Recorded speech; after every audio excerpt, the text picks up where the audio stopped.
Today on the Rutledge Perspective, we're talking about finding that perfect fit and what that really means in the context of finding your perfect job.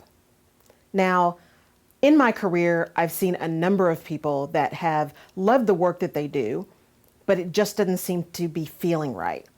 Or I've seen people who are starting to fail, who are great people, high intellect, great skills, but it just isn't working because it's not the right fit.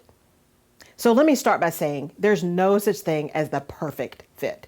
Nothing. Nothing is a perfect fit. There's always going to be a little bit of something that's not quite right. And that's why I always ask people, don't tell me what job you want. Talk to me about the work you want to do.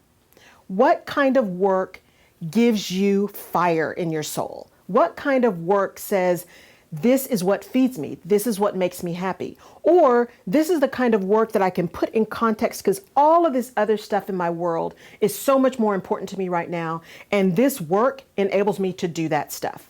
And both of those circumstances are great.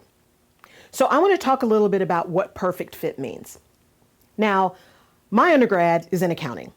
And I did that undergrad in accounting because I really wanted to do psychology. And my dad said, honey, I love you, but you got to get a job. So I did accounting, and I did it because it didn't seem to be that complicated and I could do it. And it was a degree that seemed to make sense and I could get a job. So I did accounting, but accounting is not a perfect fit for me. And I found that out over time.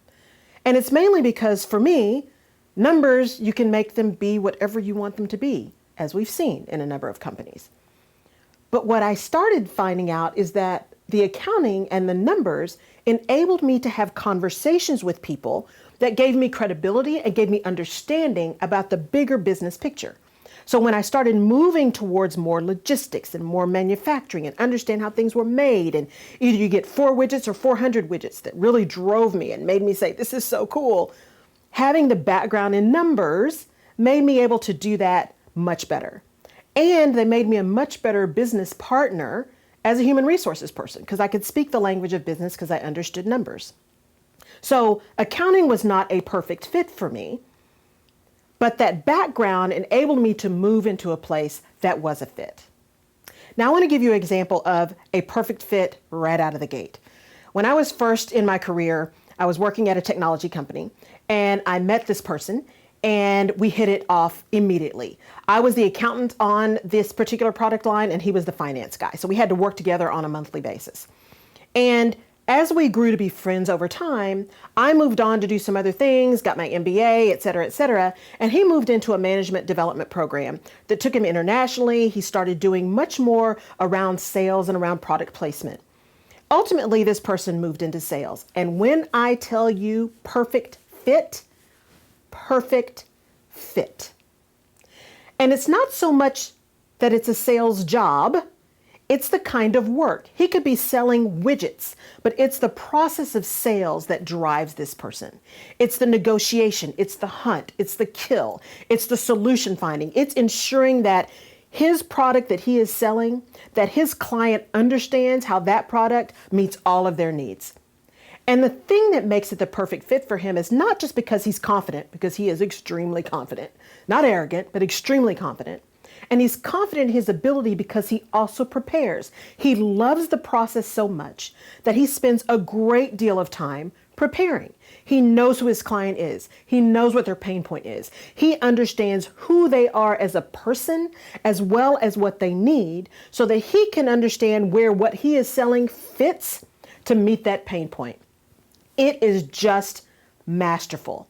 He understands how to watch people's body language. He understands when he's about to get a no and how to convert that no to a yes in a way that truly does meet the client need. So we're not talking about sleazy salesperson that's just selling you snake oil. We're truly talking about someone who meets the need of the client where they are because he's prepared, because he knows his craft, he knows his client, and he knows what solutioning is.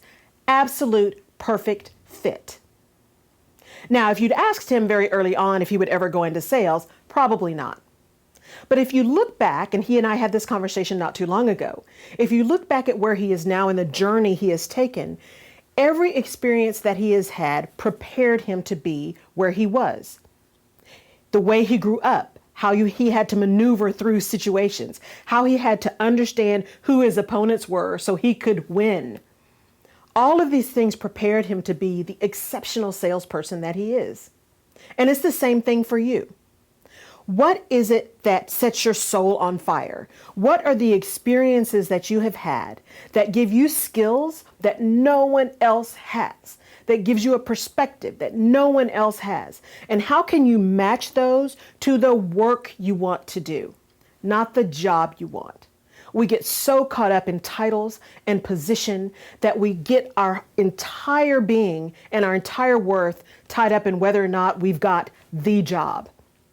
And while that is really important, and while that is something that really adds value for people, and you should be thinking big as you possibly can, the challenge is at the other side of that is if you're so focused on the job or on the title, you don't give yourself the grace to say, but how am I doing good work?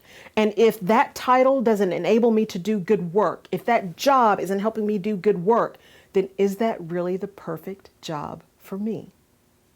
Now again, no job is perfect. There's always something that we don't like. There's always something that we don't want to do. I am so excited to be on this entrepreneurial journey. I just cannot stand it. And there are things about it that make me crazy. There are things about it in terms of running the business that are not enabling me to do the creative work that I want to do, to be able to engage with people the way I want to. But they are a necessary part of this journey. And so I do them with joy because by doing those well and by finding out how I can manage that work, I can do the other work that I want to do. It's not about the title. It's not about the position. It's about service and it's about purpose. So when you begin to think about how do I find that perfect job, I want you to reframe that thinking.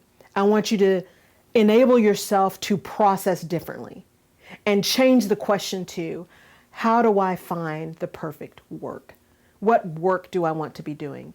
And that will open up a whole world of potential jobs, potential titles, potential positions, potential companies that you may never have thought of because your focus was on where is my perfect job? Thank you so much for watching. This has been The Rutledge Perspective. We'll see you next time.